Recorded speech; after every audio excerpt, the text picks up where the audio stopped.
ያ ደግሞ ያ የነፍሳት ፍሬ የሚባለውን ነገር ማፍራት ያ ወደዛ ደረጃ የመጣው ሰው ደግሞ በቃ ነፍሳት ነው ወሬው ሁሉ አሁን በቃ እንደዚህ መስከረን አሁን ጸልየን እግዚአብሔር እንደዚህ አድርጎ እንደው እግዚአብሔር ይችላል ይሄን አካባቢ እኮ እግዚአብሔር በወንጌል እኮ ምናምን ይላል ሲያወራ ራሱ ሰውየው እንትኑ ሁሉ እንደዛ ነው የሚያወራው በቃ ወሬው እሱ ነው ጌታ ኢየሱስ እንደው በቃ የጨለማን ኃይል ሁሉ ገፎ ነፍሳቱን እግዚአብሔር መንግስት መጥቶ የጨለማ ኃይል አጋንንት ስራ ተሰብሮ ትላለች ምን ሆነ ነው እሱ በመጣ ቁጥር ይሄ ነው የሚሆነው የነፍሳት ወሬ ነው ያ ሌላ ነገር የለው ጌታ ለጥላ መስከረ ለጥቆ አንድ ሰው የነበርዛ መስራ ቤታችን መሰከርኩለትና ዞርበል ጥፋላለኝ ሚገርም ነው እንጸልይለት እግዚአብሔር እኮ ልቡን ይከፍቷል ምናምን ለምን የሚቀጥለው መጥቶ ይሄ ነው ወሬው የነፍሳት ነገር ነው ሸክሙ የነፍሳት ነው ሸክሙ የነፍሳት ነው እንደዛ የሚሰማቸው ሰዎች አንዳንዶቹ ደግሞ ምንም ለራሳቸው ድነዋል አንዳንድ እነዚህ ፍሬ ከመሏቸው አንድ ሁለቱን ያቃሉ እነሱ ወደ እነሱ ይጠጋጋሉ የነፍሳት ፍሬ የሚባል ነገር ግን ያለ እንዲያውም ያንን የነፍሳት ሸክም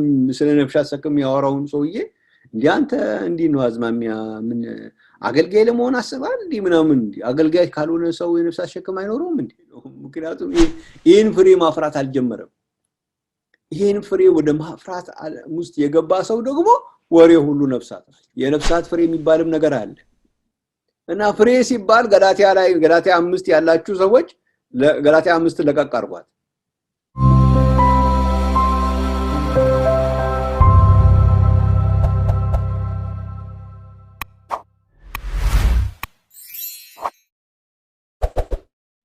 ኢሳይያስ ምዕራፍ 27 ቁጥር 6 ላይ እንደዚህ ሚል ቃል አለ በሚመጣው ዘመን ያዕቆብ ስር ይሰዳል እስራኤልም ያበባል ይጨበጨብማል በፍሬያቸውም የዓለሙን ፊት ይሞላሉ ይላል እግዚአብሔር የተባረከው በፍሬያቸውም የዓለሙን ፊት ይሞላሉ ይላል ይሄ እንግዲህ በነፍሳት እግዚአብሔር ይመስገን እንግዲህ ዓለምን መድረስ ነው የነፍሳት ፍሬ ደግሞ ሌላው ደግሞ የፍሬ ገጽታ ነው ይሄንን ደግሞ ምናፈራ ሰዎች ስንቶች ነን አንድም በሌላም መንገድ ነፍሳትን ወደ እግዚአብሔር መንግስት በመመለስ እግዚአብሔር ይመስገን ምድር በእግዚአብሔር በነፍሳት ፍሬ እንድትሞላ የምንደክም የምንጸልይ የምንወጣ የምንመሰክር የምናግዝ በአንድም በሌላም መንገድ በዚህ ጉዳይ ላይ የምንሳተፍ ሰዎች ደግሞ ስንቶች ነን የሚለው ደግሞ የነፍሳት ነገር ሸክሙ የሚከብድብን የሚሰማን ስንቶች ነን ወአታቆቱም እሱ ፍሬ እንዳለ አንዳንዶቻችን ደግሞ እያወቅን ተተነዋል ያ ደግሞ ያ የነፍሳት ፍሬ የሚባለውን ነገር ማፍራት ያ ወደዛ ደረጃ የመጣው ሰው ደግሞ በቃ ነፍሳት ነው ወሬው ሁሉ አሁን በቃ እንደዚህ መስከረን አሁን ጸልየን እግዚአብሔር እንደዚህ አድርጎ እንደው እግዚአብሔር ይችላል ይሄን አካባቢ እኮ እግዚአብሔር በወንጌል እኮ ምናምን ይላል ሲያወራ ራሱ ሰውየው እንትኑ ሁሉ እንደዛ ነው የሚያወራው በቃ ወሬው እሱ ነው ጌታ ኢየሱስ እንደው በቃ የጨለማን ኃይል ሁሉ ገፎ ነፍሳቱን እግዚአብሔር መንግስት መጥቶ የጨለማ ኃይል አጋንንት ስራ ተሰብሮ ትላለች ምን ሆነ ነው ትላላችሁ እናንተ ምን የላችሁም እናንተ እዛ ጋር ደረሳችሁ እሱ በመጣ ቁጥር ይሄ ነው የሚሆነው የነፍሳት ወሬ ነው ያ ሌላ ነገር የለው ጌታ ለጥላ መስከረ ለጥቆ አንድ ሰው የነበርዛ መስራ ቤታችን መሰከርኩለትና ዞርበል ጥፋላለኝ ሚገርም ነው እንጸልይለት እግዚአብሔር እኮ ልቡን ይከፍቷል ምናምን ለምን የሚቀጥለው መጥቶ ይሄ ነው ወሬው የነፍሳት ነገር ነው ሸክሙ የነፍሳት ነው ሸክሙ የነፍሳት ነው እንደዛ የሚሰማቸው ሰዎች ደግሞ አሉ አንዳንዶቹ ደግሞ ምንም ለራሳቸው ድነዋል አንዳንድ እነዚህ ፍሬ ከመሏቸው አንድ ሁለቱን ያቃሉ እነሱ ወደ እነሱ ይጠጋጋሉ የነፍሳት ፍሬ የሚባል ነገር ግን ያለ እንዲያውም ያንን የነፍሳት ሸክም ስለ ነፍሳት ሸክም ያወራውን ሰውዬ እንዴ አንተ እንዲ ነው አዝማሚያ ምን አገልጋይ ለመሆን አስባል እንዲ ምናምን እንዲ አገልጋይ ካልሆነ ሰው የነፍሳት ሸክም አይኖርም እንዴ መስከር አይለውም እንዴ አይለውም ምክንያቱም ይሄን ፍሬ ማፍራት አልጀመረም ይሄን ፍሬ ወደ ማፍራት ውስጥ የገባ ሰው ደግሞ ወሬ ሁሉ ነፍሳት ናቸው እግዚአብሔር የተባረከው ብዙ ነፍስን የሚሰበስብ እርሱ ጠቢብ ነው ይላል መጽሐፍ ቅዱስ እና የነፍሳት ፍሬ የሚባልም ነገር አለ እና ፍሬ ሲባል ገላትያ 5 ያላችሁ ሰዎች ገላትያ 5 ለቀቅ አርጓት ወልቀ ስለ ፍሬ ሲነሳ ገላትያ 5 ሁሉ ጊዜ ገላትያ 5 ላይ የምትሄዱ ወይ ደግሞ ማቴዎስ ወንጌል ምዕራፍ 3 ቁጥር 8 የንስሐ ፍሬ ላይ ወይ ደግሞ ቀንቷችሁ የቅድስና ፍሬ የምትለዋን ያያችሁ ወይ ደግሞ ቀንቷችሁ የብርሃን ፍሬ የምትለዋን ያያችሁ እስኪ ለቀቅ አርጓቸውና ሌሎችም አሉኮ ምን መሰላችሁ ምንም እኮ ነገር የለው ጌታ ኢየሱስ ሆይ እርዳኝ ነው እርዳኝ እነዚህን ፍሬዎች እንዳፈራ እርዳኝ ብንል እኮ እግዚአብሔር ይረዳናል እኮ እግዚአብሔር ይረዳናል ጌታ ኢየሱስ ክርስቶስ የተመሰገነ ይሁን ሌላው መጽሐፍ በያዕቆብ ምዕራፍ 3 ቁጥር 17 ላይ ያለችው ናት እሷ በጣም የሚገርም ነገር ነው ያዕቆብ ላይ አለ እሱም እንዴት መሰላችሁ የእግዚአብሔር ቃል ነገሮቹን እንዴት አድርጎ ኮምፓይል እንዳደረጋቸው ነው የሚገርመኝ እኔ ይገርማል አገላለጡንም ተመልከቱት ራሳችሁ እስኪ ያዕቆብ ምን ተመልከቱ ስለዚህ ይሄን ፍሬ ተመልከቱ ያዕቆብ ምዕራፍ 3 ላይ እንዴት አድርጎ ነው ያስቀመጠው አሁን ይሄንን እግዚአብሔር ይባረክ ምን ይላል ከ13 ልጀምርላችሁ ከናንተ ጥበበኛና አስተዋይ ማን ነው በመልካም አኗኗሩ ስራውን በጥበብ የዋህነት ያሳይ ነገር ግን መራራ ቀናአትና አድመኝነት በልባችሁ ቢያድርባችሁ አትመኩ በእውነትም ላይ አትዋሹ ይህ ጥበብ ከላይ የሚወርድ አይደለም ነገር ግን የምድር ነው የሥጋ ነው ያጋንንት ነው ቀናአትና አድመኝነት ባሉበት ስፍራ በዚያ ሁከትና ክፉ ስራ ሁሉ አሉና ይላል ኦኬ አሁን ስለ ላይኛይቱ ጥበብ ያነሳና እንደዚህ ይላል ላይኛይቱ ጥበብ ይላል ግን መጀመሪያ ንጽህት ናት በኋላም ታራቂ ገር እሺ ባይ ምህረትና በጎ ፍሬ የሞላባት ጥርጥርና ግብዝነት የሌለባት ናትና እግዚአብሔር የተመሰገነ ይሁን እቺ ማናት ላይኛይቱ ጥበብ የላይኛይቱ ጥበብ ፍሬ ነው ላይኛይቱ ጥበብ ግን በመጀመሪያ ንጽህት ናት በኋላም ታራቂ ገር እሺ ባይ ምህረትና በጎ ፍሬ የሞላባት ጥርጥርና ግብዝነት የሌለባት ናት ይሄ የላይኛይቱ ጥበብ ፍሬ ነው ይሄንን ማፍራት ስንጀምር ደግሞ ይሄ አሚላላው መጀመሪያ ምንድናት ያ ንጽህት ናት ይላል ንጽህና ትወዳለች በኋላ ደግሞ ታራቂ ናት ይላል ይሄ የዚህ የላይኛይቱ ጥበብ ማፍራት ስንጀምር በቃ ከነኚህ ሰዎች ጋር መጣላት አይቻልም በቃ ምክንያቱም ምንድናት እቺ ታራቂ ናት ይላል መታረቅ ነው ሁሌ ይሄ እቺኛዋ ፍሬ ይሄ የላይኛይቱ ጥበብ ፍሬ ማፍራት ያልፈለገ ሰው ደግሞ በምን አርጋችሁ ነው የምታስታርቁት በአማርኛ ብትናገሩት በእንግሊዘኛ በፈለቀ በልሳን ብትናገሩ ማይሰማ በጭራሽ አንዴ ወደዚህ ከዞረ ዞሯል አንዴ ወደዚህ ከዞረ ይዞራለች ያለ በቃ ምንም አርጋችሁ መናገር አትችሉ አረ እኛ ክርስቲያኖች ነን እንደዚህ እኮ አይሆንም ቂም መያዝ እኮ አንችልም በእግዚአብሔር ቤት እኮ እንደዛ መሆን አንችልም ከወንድሞች ጋር ከእህቶች ጋር ከቤተሰብ ጋር ከጓደኛ ጋር ከመስሪያ ቤት ሰዎች ጋር አይሆንም እንደዛ እኮ ምንም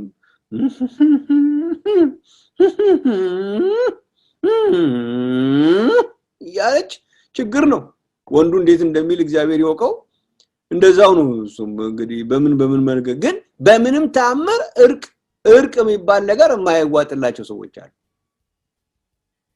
እርቅ የሚባል ነገር የማይዋጥላቸው እንደዛ አይነት ሰው አደጋ ላይ ነው ምን መሰላችሁ ይሄኛው ፍሬ የላቸው የፍሬው ችግር ነው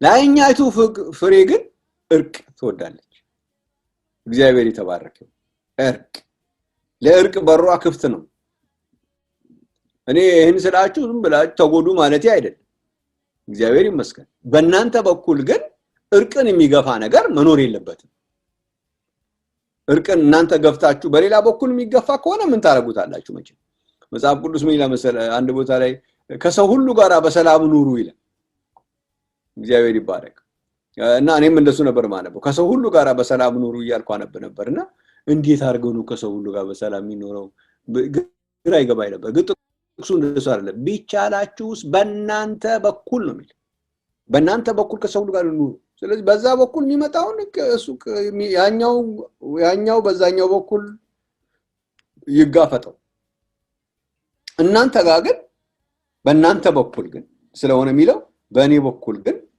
ችግር የለም የሚል መንፈስ ይመጣል እሱ አሁን አምጡ ማለት አይደለም ብድግ ብላችሁ አሁን የርቅ በቃ መታረቅ ምን ችግር ያለባችሁ ወይ ከማን ጋር ወይ ተቀያየማችሁ ምናምን ብድግ ብላችሁ አሁን በቃ መታረቅ ይላችኋል ማለት አይደለም። ይሄ ፍሬ ሲመጣ የላይኛይቱ ፍሬ ማፍራት ስትጀምር ምልክቱ ነው። እኔ እኮ በቃ ተቀየርኩኝ እኮ በጣም እኔ እኮ እንደዚህ አልነበርኩም፣ አሁን አንድ ነገር ተፈጠረ ወዲያው መታረቅ፣ እንደዚህ ወዲያው ታረቅ ይለኛል። ከዛ ደግሞ እሺ ባይ ነው ይላል።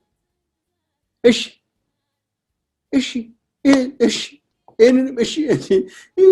እንዲህ እቺት ምን ሆናለች? ይሄ ወንድም ምን ሆኗል? ምን ነው ሲባል እሺ ነው የሚለው። ያኛው የላይኛው ፍሬ እየሰራ ነው። የላይኛይቱ ጥበብ ፍሬ እየሰራ ሲመጣ እሺ ነው። እምቢን ይነጥቃል፣ እሺ ባይ ያደርጋል። እግዚአብሔር የተባረከ ይሁን። ግብዝነት የሌለበት ይሆናል። ይህ ለታይታ ብሎ የሚደረግ ነገር የለም። በላይኛይቱ ጥበብ ፍሬ ውስጥ ግብዝነት የሚባል ነገር የለም። እኔ ምን እንደሆነ አላቅም፣ ግብዝነት ያስቸግረኛል። ያስቸግራል፣ አዎ ያስቸግርሻል። በጣም ጥሩ ችግርሽን ልንገርሽ። ቀላል እኮ ነው። እዚህ መጽሐፍ ቅዱስ አለ። ዶክተር ነው ምርምሮ ውጤቱን ምንም ብዙ ጊዜ አይፈጅም። ሲቲ ስካን ምናምን አያስፈልገውም። ቁልጭ ነው የሚያደርገው። ምንድነው ችግርሽ? ችግርሽ የላይኛይቱ ጥበብ ማፍራት አልጀመረም። ችግርህ የላይኛይቱን ፍሬ ማፍራት የላይኛይቱ ጥበብ ፍሬ ማፍራት አልጀመረም።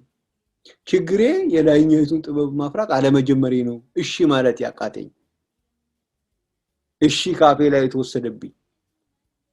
በእምቢ የተባረኩት መባረክ ከተባለ አይ አረ እሱን እንዳጠይቀው የሚባል እኮ ሰው አለ እኮ።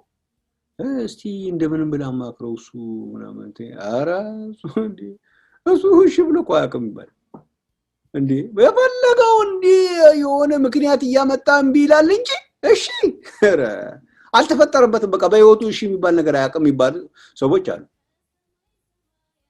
እሱ እንዳጠይቀው እሱን ከምትጠይቀው ምናልባት እስኪ ባለቤቱን ጠይቃትና በሷ በኩል ምናልባት ሞክር ይባላል። እሱ የለማ ከጨጨ ነው የለም። እንደዛው በተገላቢጦሽ እህቶችም ይኖራሉ። እስኪ ባልየውን ካሳመንከው እሱ ቀስ ብሎ ሊያሳምናት ይችላል የሚባሉ እህቶች እኮ አሉ። ምክንያቱም ይሄ ፍሬ ሲያፈራ ግን ማንንም ስለማንም አይደለም። ይሄ መንፈሱ ራሱ ይሄ ራሱ እሺ ያስብላል ይለናል። እንግዲህ እግዚአብሔር ይዳል። ጥርጥር የለም አለ፣ ግብዝነት የለም አለ። እግዚአብሔር የተባረከ ይሁን እና ይሄንን ፍሬ እግዚአብሔር እንግዲህ ይርዳን። ጌታ ኢየሱስ ክርስቶስ የተመሰገነ ይሁን። ከዛ ይቀጥልና እዛው ላይ ቁጥር 18 ላይ የጽድቅም ፍሬ ሰላምን ለሚያደርጉ ሰዎች በሰላም ይዘራል ይላል። ጌታ ኢየሱስ ይባረክ። ይሄንን ካነሳው አንድ የመጨረሻ ፍሬ ላንሳላችሁና ለዛሬ እናብቃ። ዕብራውያን ምዕራፍ 13 ቁጥር 15 ላይ እንግዲህ ዘወትር ለእግዚአብሔር የምስጋና መስዋዕት ማለት ለስሙ የሚመሰክሩ የከንፈሮችን ፍሬ በእርሱ እናቀርብለት ይላል። እግዚአብሔር ይባረክ። ይሄን ሁሉ ቅድም ያወራናቸውን የፍሬ አይነቶች ሁሉ እንድናፈራ የሚረዳን ደግሞ እግዚአብሔር የተባረከ ይሁን። እግዚአብሔር አለ። እንግዲህ ዘወትር ለእግዚአብሔር ደግሞ በዚህ ሁሉ የሚረዳን እኛ አቅም ስለሌለን ኃይል ስለሌለን እነዚህን ፍሬዎች ሁሉ እንድናፈራ እኔንም እናንተንም የሚረዳን እሱ ነውና ለሱ ደግሞ የምስጋና መስዋዕት የሚሰው የከንፈር ፍሬ ይባላል። እግዚአብሔር ይባረክ። እኔ ከንፈሬን ምግብ ለመብላት ሰብሰብ ለማድረግ ነው የምጠቀምበት፣ ለዛ ብቻ ነው እንደማትሉ እርግጠኛ ነኝ። እግዚአብሔር ይባረክ። እኛ የምስጋና ለምደናል። ከንፈራችን ምግብ ለመሰብሰብ ብቻ ሳይሆን ወይም ደግሞ አንዳንድ ነገሮችን ለመናገሪያ ብቻ ሳይሆን ፍሬ እግዚአብሔርን ደስ የሚያሰኝ የምስጋና ፍሬ እንድናፈራበትም ነው የተሰጠን። እግዚአብሔር ይመስገን። ጌታ ኢየሱስ ክርስቶስ የተባረከ ይሁን እና ይሄም እንደዛው ተመሳሳይ ነው። አንዳንድ ሰዎች ምክንያት የሚፈልጉ ሰዎች አሉ። በቃ ለማመስገን ምክንያት በቃ እስቲ እናመስግነው ሲባል ብቻ ያሉ አንዳንዱን እንጃ ምን ሲደረግ እንደሚያመሰግኑን ያላቀ። እግዚአብሔር ይባረክ። አንዳንድ ጊዜ አይ አንዳንድ ሙዚቃ የሚፈልጉ ሰዎች አሉ ከኳየር ምናምን ተደርጎ ሲል እንደዛ ሲል አሉ አንዳንዶቹ ደግሞ ሌላ የሚፈልጉት ነገር አላቸው ብቻ አንዳንድ ኤክስትራ የሆነ ምንድነው የሚባለው በቃ ማማማቅ ይፈልጋሉ እግዚአብሔር ለማመስገን ኤኒ ታይም እግዚአብሔር ከረዳን ኳየር ካለ ተመስገን ነው ያምልኮስ የሚያመስመልኩ ሰዎች ካሉ ጥሩ ነው ካልሆነም ደግሞ ይሄ ፍሬ ማፍራት ስንጀምር ምስጋና በቃ ዝም ብሎ ይወጣል እግዚአብሔር ይመስገን ሁሉ ጊዜ አምላኬን አመሰግነዋለሁ ይላል ምስጋናው ዘወትር በአፌ ነው ይላል ዳዊት ችግር ስለሌለ አይደል ብዙ አይነት ችግር ነው እሱ ሰውዬ ያሳለፈው ማት አይነት ችግር እግዚአብሔር ይመስገን ገና ከጻንነቱ ጀምሮ ዝም ብሎ የተጣለ ሰው ነው እሱ ወደ ሜዳ ተጥሎ አባቱ እንኳን የማያስታውሰው በጎቻቸውን እየጠበቀ ከብቶቻቸውን እየጠበቀ ስጋ እንዲበሉ ከአውሬ እየጠበቀ የሚያመጣላቸው ሰውዬ በደና ጊዜ አያስታውሱትም ታስታውሳላችሁ ኢሴ ምን እንዳለው ሳሙኤል ሲመጣ እግዚአብሔር ይባረክ እና ግን በዛ ነገር ውስጥ ሊያለፈ ሰው ሁሉ ጊዜ ምስጋናዬ ዘወትር በአፌ ነው ይላል ጌታ ኢየሱስ ክርስቶስ የተመሰገነ ይሁን እግዚአብሔርን ማመስገን እግዚአብሔርን ማክበር በሁሉ እሱን ማክበር እግዚአብሔርን ማመስገን ነገር እግዚአብሔር መለማመድ አለበት ውስጣችን መንፈሳችን መለማመድ አለበት የምስጋና ድላችን እዛ ውስጥ ነው ያለው ኃይላችን እዛ ውስጥ ነው ያለው እግዚአብሔር የተመሰገነ ይሁን ብዙ ነገሮቻችን የሚበጣጠሱበት ሸክማችን የሚለቅበት መጽሐፉ እንደሚል ጳውሎስና ሲላስ እዛ በታሰሩበት ሰዓት ላይ የሁሉም እስራት ተፈታ ይላል እግዚአብሔር የተመሰገነ ይሁን በጣም ደስ ይለኛል እሱን ታሪክ ሳነበው የሁሉም እስራት ተፈታ ይላል እነ ጳውሎስና ሲላስ ባመሰገኑት ምስጋና ሌላ እዛ ስራ እስር ቤት ያለው ሁሉ የሁሉም እስራት በትንትኑ ወጣ አንድ ቀን ግን ሳጠና ምን አንድ ጊዜ ድሮ ነው ምን አስብ ነበር በቃ ምስጋና ባለበት ቦታ ላይ የሚያመሰግኑ ሰዎች ሲያመሰግኑ የሌሎቹ ሁሉ ይፈታል ብዬ አስቤ ነበር በኋላ ግን አንድ ቀን ጥቅሱን በደንብ ሳየው እንደሱ አይደለም የነማን ምስጋና መሰላችሁ ሌሎቹን የሌሎቹን ሸክምና የሌሎቹን ምንድነው ሰንሰለት የሚበጣጥሰው እነዚህ ጳውሎስና ሲላስ ምንድነው እግዚአብሔር የሆነ ታምራት አድርጎላቸው መልካም ነገር አድርጎላቸው የሚያመሰግኑ ሰዎች አልነበሩ መከራ ውስጥ ሆኖ ተቀጥቅጠው ተደብድበው በገበያ መካከል በሙሉ ተደልዘው በገበያ መካከል ተጎትተው እዛ እስር ቤት ውስጥ ገብተው ውስጠኛው እስር ቤት አስገብተው በመከራ ውስጥ ሆነው በማይመች ሁኔታ ውስጥ ሆነው ከነቆስላቸው ሆነው አምላካቸውን በዜማ የሚያመሰግኑ ሰዎች ምን ማለት ነው እንግዲህ መከራ ውስጥ ሆኖ እግዚአብሔርን የሚያመሰግን ሰው ምስጋና የራሱን ብቻ ሳይሆን የሚፈታው የሌላውን ሁሉ ባጠገቡ ያሉ ሰዎችን ሁሉ እስራት የሚፈታው ያ ነው ሲደረግለት ሲሆንለት እነሱ እንደዛ አይደለም እዛ ጋር ያለው ኤግዛምፕል የተደረገላችሁ አታመስግኑ አላልኩም ማመስገን አለበት መጽሐፍ ቅዱስም ይናገራል እግዚአብሔር ያደረገልንን መናገር ስላደረገልኝ ሁሉ አመሰግናለሁ ሚሉ የእግዚአብሔር ቃል ክፍሎች አሉ ነገር ግን የሌላውን ሰንሰለት የሚበጣጥሱ የሌላውንም ቼን ብጥስጥሱን የሚያወጡት እነማን ናቸው መከራ ውስጥ ሆነው ችግር ውስጥ ሆነው እስር ቤት ውስጥ ሆነው በተደበደበ ሰውነት ሆነው በተቀጠቀጠ ሰውነት ሆነው በገበያ መካከል በተጎተተ ሰውነት ውስጥ ሆነው እዚህም ሆኜ አምላኬን አከብረዋለሁ እንጂ እንዲና እንዲያ ሆኛለሁ ብዬ ምስጋና አላቆምም ያሉት ሰዎች ምስጋና የሌሎቹን እስራት ይፈታው ያሉ እንጂ ማንንም ያመሰገነው ምስጋና አይደለም ጌታ ኢየሱስ ክርስቶስ ይባረክ ስለዚህ ላለማመስገን ምስጋና ምክንያት የለንም ማለት ነው አሁንም እዚህ ያላችሁ ወንድሞቼ እህቶቼ ማደፋፈራችሁ እግዚአብሔር የተባረከ ይሁን ምን አለ ያንቺም ምስጋና ያንቺም ሰንሰለት ቢበጠስ ያንተም ሰንሰለት ቢበጠስ ያንተ ደግሞ ይቆይ ካልክ ይቆይና ምን አለ የወንድ ባንተ ምስጋና የሌላው ሰንሰለት የሚበጠስ ከሆነ ስለሌላውም ስትል ብናመሰግን እግዚአብሔር ይባረክ ሌሎቹን እግዚአብሔር ይዳል ዛሬ ግን እስኪ በከንፈር ፍሬ እንጀምር ብዬ ነው እግዚአብሔር የተባረከው ሌላው እንግዲህ በህይወት የሚመጣ ነገሮች ስለሆኑ እነኛን ሁሉ ያያያችሁ እየጸለያችሁ እኔም እየጸለይኩኝ እግዚአብሔር ይባረክ በአንዱ ልትይዙኝ ትችላላችሁ አንድ ቀን ወንድም በረከት ባለፈው የላይኛይቱ ጥበብ እሺ ባይናት ብሎ ሰብኮ ባለፈው እኮ ደወልኩለትና የሆነ ነገር ጠየቁት እሺ ሊለው ይሄን ብለው ምላችሁ ምትይዙኝ ሰዎች ልትኖሩ ትችላላችሁ አዎ እኔ ጨርሻለሁ ያልኩ አይደለም ግን የሚጠቅመንና ለሁላችን የሚበጀን ይሄ ነው እያልኩ ነው። ስለዚህ በሆነ ከነዚህ በአንዱ ብትይዙኝ በኋላ እንትን እንዳትሉኝ ይው ከዚሁ እንተባበር ነው እያልኩ ያለው። አብረን እንጸልይ። እነዚህ ነገሮች ያስፈልጉናል። ከፍሬ ስለ ፍሬ ካነሳን እነዚህ ሁሉ ነገሮች አሉ እያልኩ ነው። እነዚህ በኑሮ የሚፈተሹ ናቸው። አሁን እኔ ስላወራው ደርሻለሁ ማለት አይደለም። እኔ ማንንም ስላወራ ማምን ሰው አይደለሁም። በነገራቸው ላይ ማንንም ስላወራ ማላምንም እኔም ስላወራው እንዳታምኑ። እግዚአብሔር ይባረክ። ይሄ ነገር የሚፈተሸው ምን ነው? በተግባር። እነዚህ ፍሬዎች ያወራዋቸው ፍሬዎች እኔ ጋር መኖራቸውን መታቆት በእኔ ህይወት ውስጥ እነዚህ ሲያፈሩ ነው። እግዚአብሔር ይባረክ። ስለዚህ እኔንም እናንተንም እግዚአብሔር ይርዳን። እነዛን ነገሮች ሁሉ ለመሆን እግዚአብሔር ኃይል ይስጠን። የከንፈር ፍሬ ግን እስቲ ሰተነው ብንሄድ ዛሬ ከመውጣታችን በፊት እግዚአብሔር የተባረከውን እግዚአብሔር ይረዳናል። ሌሎችም በጣም ትልልቅ ነገሮች አሉ እናያቸዋለን። እግዚአብሔር ይረዳናል።